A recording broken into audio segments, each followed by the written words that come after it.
aku tak pernah tahu dalam ni ada KFC.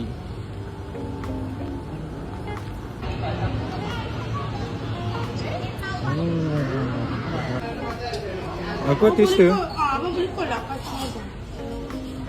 Jom, aku tak boleh cancel kat app kan? Saya cancel kan?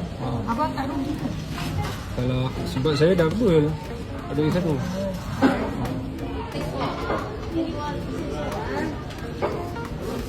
Okey bang. Terima kasih.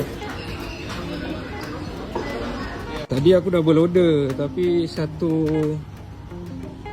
makanan tak ada. Diorang kata tak available. Lepas tu aku malah nak pening-pening, aku suruh je lah vendor cancel kan.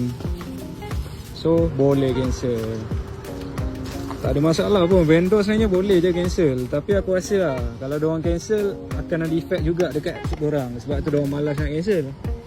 Tapi bukan salah aku siap. Lepas tu yang aku nak call customer ni pula, customer daripada China yang aku rasa ni. Jenis tak faham bahasa kan. Kalau nak chat call diorang tak faham. Kalau nak kena translate apa bagai, buang masa lah. So aku minta je diorang cancel kan.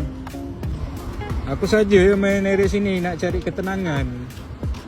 Main area sini macam tak serabut sangat ha. Okey. Terima kasih bang.